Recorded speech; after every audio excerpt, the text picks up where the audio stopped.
Hi, I'm Shashank Bhargav, and you're listening to Three Things, the Indian Express news show.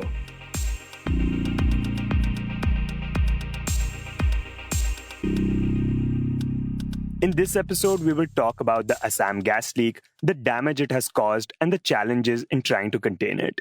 We will also take a look at India's first sero survey and why the government insists that there is no community transmission in the country. But first, we talk about the India-China standoff. Over the past 1 month, tensions have been developing between India and China along the line of actual control, or the LAC.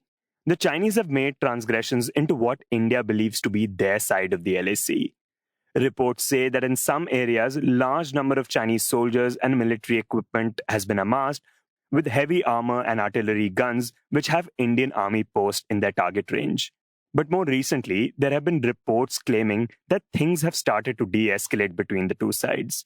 In this segment, we talk to Sushant Singh, Indian Express's deputy editor, about these reports and what the situation is right now along the LAC.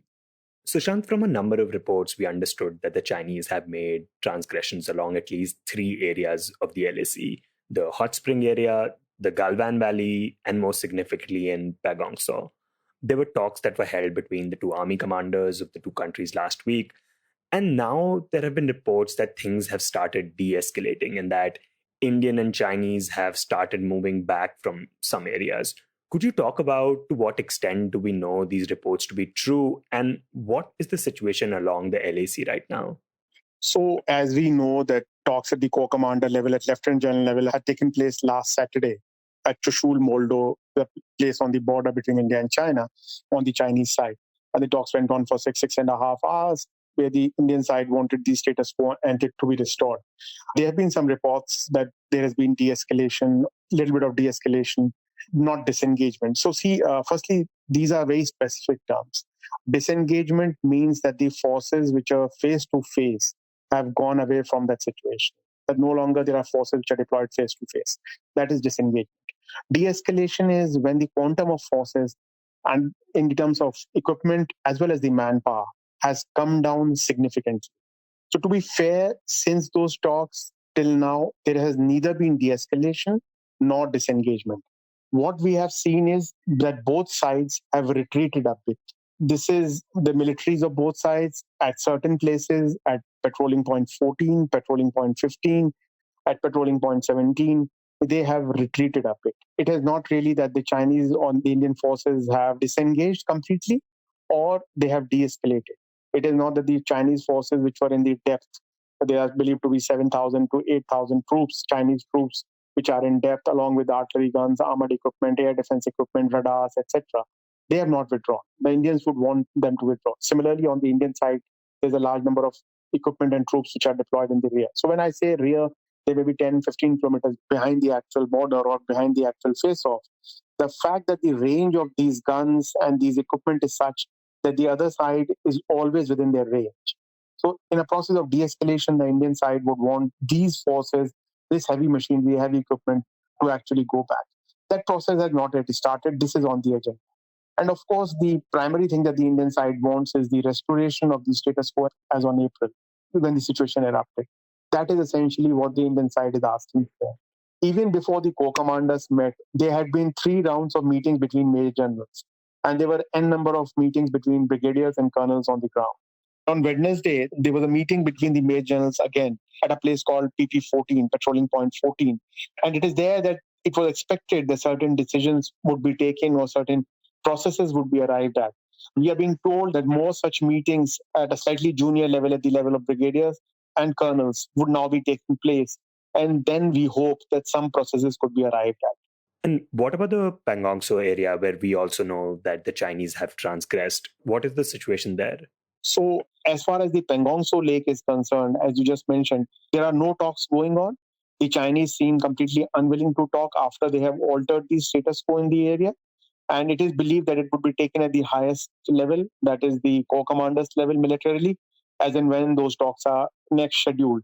And Pangongso seems to be the tough one, whereas the Indian officials seem hopeful about PP 14, 15, and 17 and expect that there would be some kind of disengagement and de-escalation after more talks between the military commanders. They are less hopeful about the Pangongso Lake area. Yeah, and the last time we spoke, you mentioned that, in the Pengongso area, the transgressions had happened, and in a way that Indians could not go to the part which they believe to be their side of the line of control. Could you talk a bit more about this area in terms of, is it more strategic than, the other parts of the area where the Chinese have transgressed? So Pangongso is a boomerang-shaped lake. It's around 145 kilometer long and it is 5 to 7 kilometers wide at various places. It's a boomerang-shaped lake. One third of the western part of the lake is in Indian control and the rest is in Chinese control. The line of actual control runs through the water as well as on both the banks. Now, there's been a long-standing difference about where the line of actual control runs on the ground and on the water in this case. The Indians believe that it runs at a place called Finger 8, whereas the Chinese believe it runs 8 kilometers to the west of it, a place called Finger 4. And similarly, it goes inside the water. And then both sides agree that on the southern bank, both the line of controls, if you were to call it that way, merge and then it goes. So it's an area of around, we can say 50, 60 square kilometers approximately. That is which the Chinese seem to have taken by moving their forces forward 8 kilometers westward and coming to the point which they believe is their line of actual control. How important is it to the Chinese? See, every piece of territory in those areas is important, especially if you claim that territory as your own. Does it open up any fresh access for large induction of troops? No. But of course, these are all axes which are connected to India's rear and always provide certain military opportunities and open up certain military assertion. Also, it can lead to creeping up. Today, the Chinese come up in an area like Pangongso. Tomorrow, they may come up in another area which is far more important to them, maybe like Tolatbek or Oldi, or they may come in another area which is far more important. So it also means that the Chinese are trying to grab and capture territory which Indians believe is their territory and which historically has not been with the Chinese. The status quo fundamentally is being altered.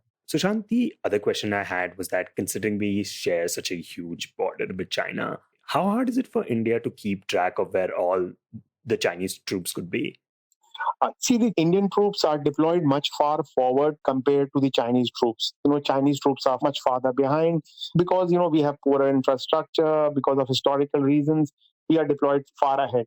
But even then, when we say far ahead, it is relatively far ahead. We are talking about a high altitude area with very high mountains, ravines, valleys, rivers. It's not easy to patrol. It is not that people are playing ringer, ringer roses, joining hands and hands and standing there on the border. These are areas where you would visit once in a month, once in 2 months.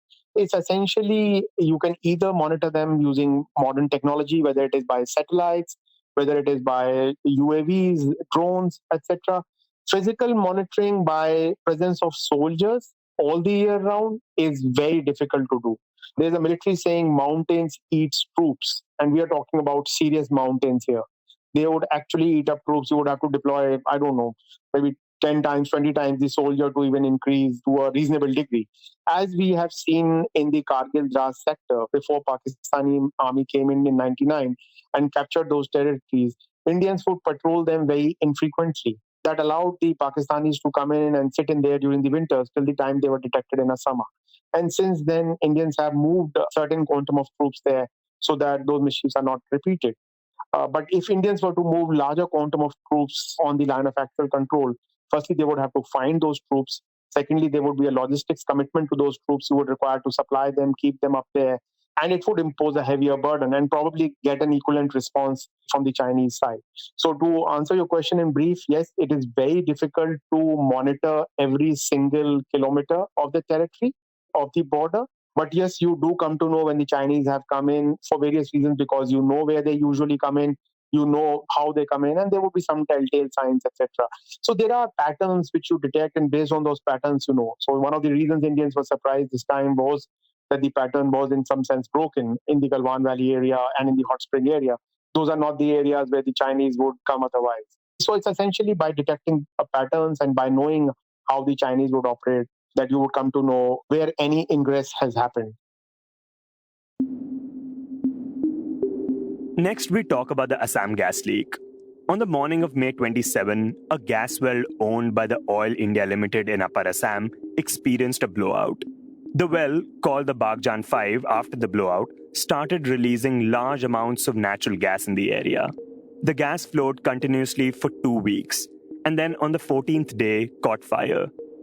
The fire, as of this recording, continues to burn, and trying to extinguish the fire, 2 firefighters of the Indian Oil Limited died on Tuesday. The entire incident has raised questions about Oil India Limited's management and attempts to control the blowout in time. There have been concerns raised about the people that live around the area and several concerns raised by environmentalists because the well is situated near a prominent national park. In this segment, Tora Agarwala, who has been reporting on the story, joins us on a call from Guwahati.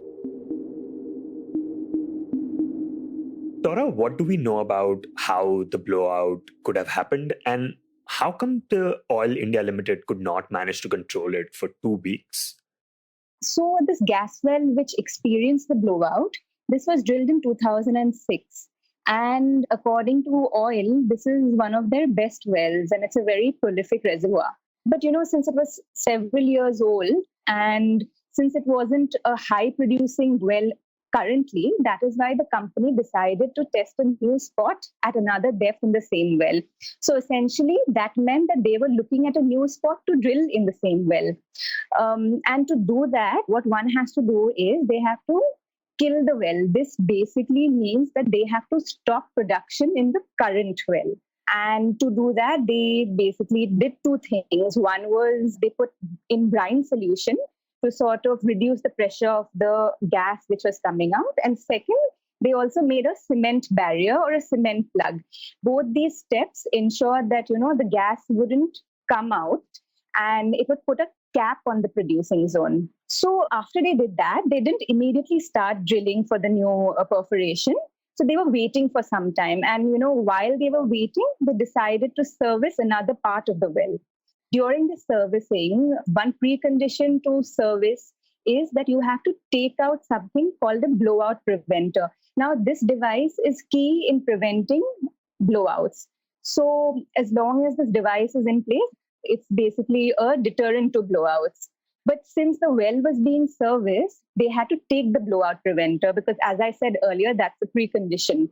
So they took the blowout preventer out, thinking that the cement plug which they had installed earlier would have been strong enough to contain the gas. But I think that was where the miscalculation happened. I mean, there could be other reasons too. But what happened was the gas started gushing out and it broke the barrier of the cement well. And first there was a little gas and suddenly there was a lot of gas. And before, people could react or do anything, there was a full-fledged blowout.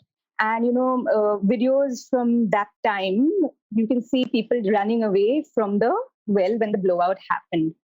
So what are the challenges that they have faced in trying to stop the blowout? See, controlling a blowout, obviously, it's a specialized procedure. Having said that, Oil India is a company which has been around for ages over here. They have one crisis management team who sort of came in immediately, as well as an ONGC crisis management team also came in. But, probably they did not have the expertise to sort of carry out the main operations to plug it. And one thing is also the plugging of a blowout requires a lot of preparation in the sense that the first thing you do is that you basically create something called a water jacket or a water umbrella around it, which means that, gas is flowing out of the well at such speed and at such volume. You have to make sure this gas does not catch fire because it's very inflammable material. Okay. It's like even like the slightest spark can set it off. Okay. So this was the biggest fear that this would catch fire. So from the day it started flowing out, that's what they rushed fire tenders. Water was being sprayed throughout. In fact, like they had to draw pipelines from the river nearby. Then they had to make a pond nearby so that water could be drawn out all the time. It requires a lot of legwork, a lot of manpower. So they were doing all these preparatory activities just to make sure, all this while, they're making sure that the gas does not catch fire. Because if it did, I mean, there's obviously a big chance that it would, because as I said, it's highly inflammable. So that's what they were doing. And in the meantime, because they didn't have the expertise to control the main blowout, That is why they reached out to a team from Singapore so that they can come and, they can use their expertise to control it. So the main operation would probably involve them putting the blowout preventer back there to cap the blowout. So now what they have to do is, they have to get a machine, then they have to basically transfer this blowout preventer and place it there. So that is the only way the leak will stop now, to get that device called blowout preventer and put it back there. Okay, now they were trying to prevent the gas from catching fire, but then it did catch fire on the 14th day. How much did that complicate things? So the thing is, the moment it caught fire, obviously in the beginning, the fire started spreading. And right now they have contained the fire and the fire is still burning, but it is in the perimeter of the well. But on the first day when it happened, it spread obviously beyond the well. And there is a drone image where you'll see that a lot of grasslands around it are charred. Houses have been burnt. Luckily, there were no people living there because people had already been evacuated when the blowout first happened. So I don't know the exact figure, but I mean, even the district administration has not been very clear. But last I spoke to them, they had said about 25 to 30 houses were partially or fully burnt. Apart from that, animals have also died, not because of the fire, but because of the blowout. A gangetic dolphin has died, a flying squirrel. These are all endangered or threatened species. That has died. A variety of fish has died. The DFO over there told me that, this is where a lot of birds are found, but you see very less birds now because obviously the animals will react and the birds have flown away. So obviously the impact is still being measured, but it will obviously be irreversible damage done because, again, this is a very eco-sensitive zone. And you spoke to some of the people that have been evacuated. What has been their experience throughout all this?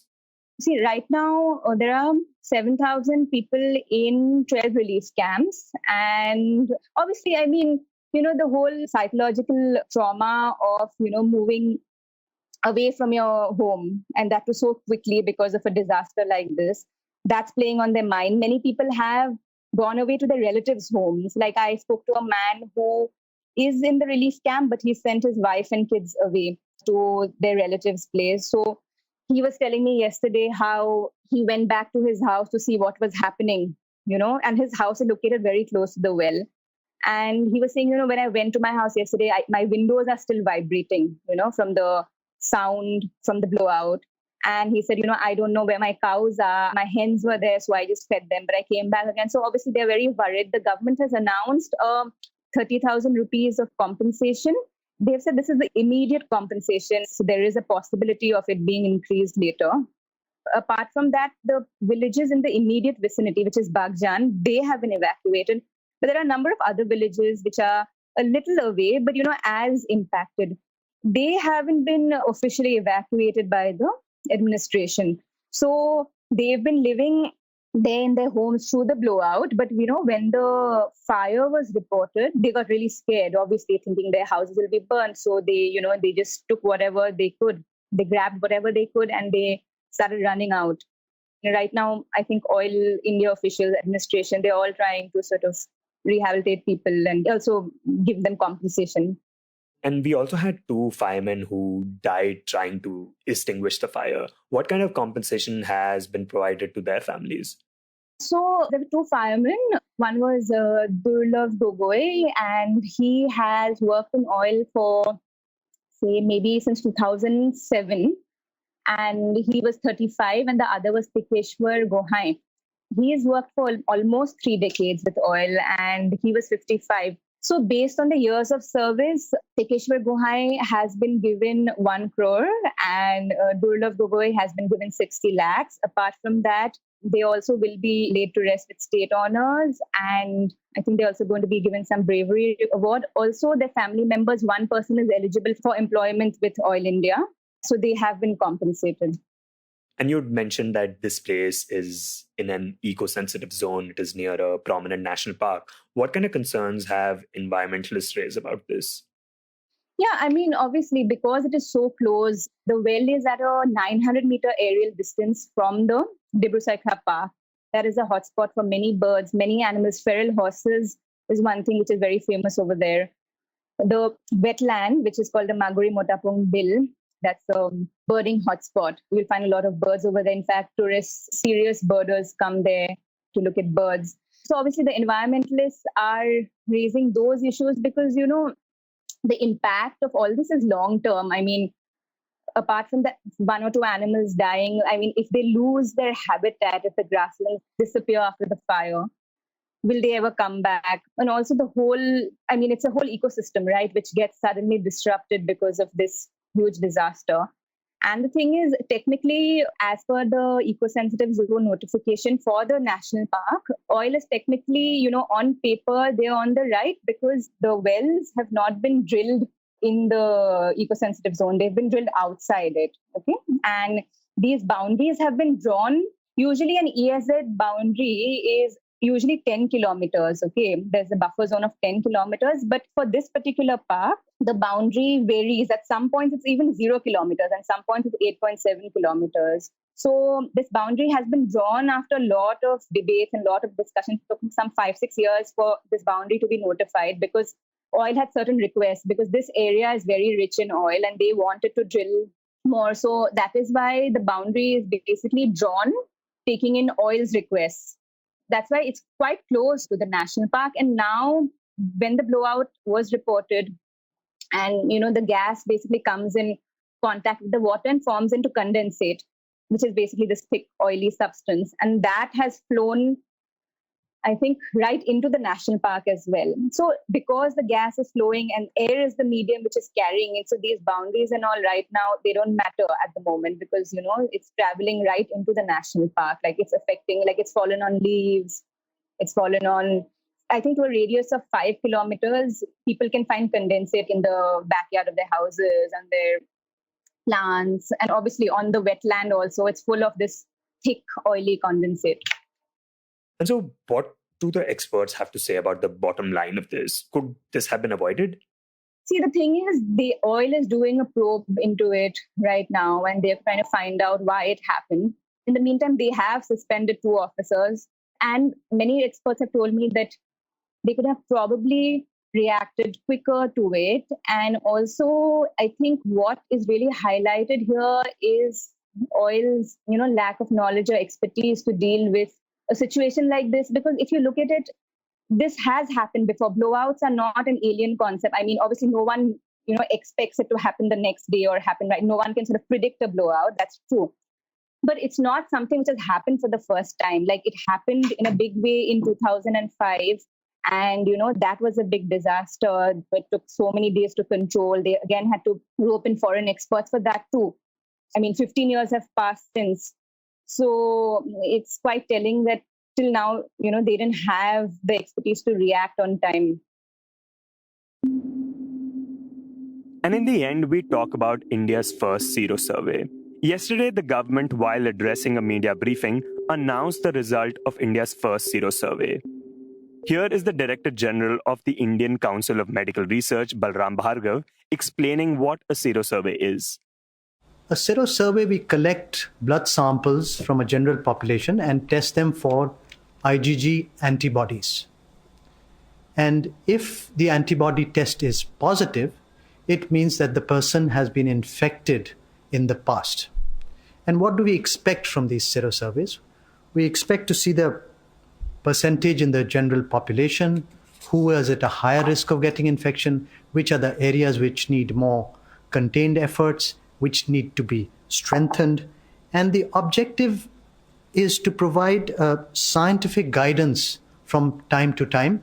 And that is the purpose of this, one of the very early surveys that we have done. And multiple surveys will be done as we go on.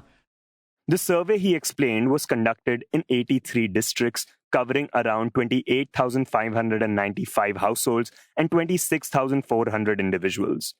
According to it, 0.73% of the population surveyed showed evidence of past exposure to SARS-CoV-2.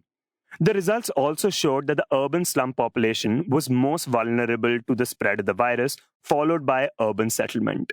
During the briefing, Balram Bhargav also insisted that India is not in the community transmission stage. As we have shown that India is such a large country and the prevalence is so low, and we have found that the prevalence is less than 1% in these small districts. In the urban areas, it may be slightly higher. In the containment areas, it may be slightly higher. But we are definitely, India is not in community transmission. And I would like to emphasize it is not in community transmission.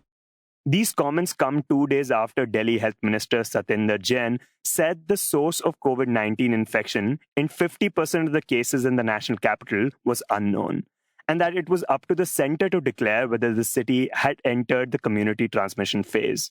Health Ministry's Joint Secretary Tora Agarwala also put rest to questions on community transmission in Delhi by saying that if we get caught in grammar and let go of field action, we will suffer. Balram Bhargav also said that the survey has found that the lockdown and containment measures were successful in controlling a rapid rise of infections, but a large portion of the population still remains susceptible. So in conclusion, I would like to say, since a large proportion of our population is still vulnerable and susceptible to infection, we have to work on the non-pharmacological interventions such as physical distancing, use of face mask, hand hygiene, cough etiquette, and urban slums are highly vulnerable for the spread of infection, and the local lockdown measures need to continue as advised by the Government of India, particularly in those containment areas, and they have been successful up till now in containing them.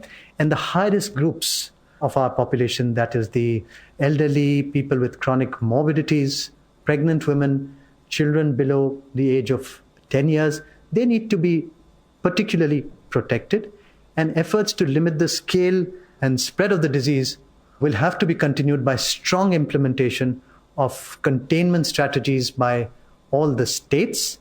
And the states cannot, and I emphasize here, the states cannot lower their guard and need to keep on implementing effective surveillance and containment strategies for preventing the spread of this disease. You were listening to 3 Things by the Indian Express. Today's show, as always, was edited and mixed by our producer Joshua Thomas. If you like the show, then do subscribe to us wherever you get your podcasts. You can also recommend the show to someone you think will like it. Share it with a friend or someone in your family. It's the best way for people to get to know about us.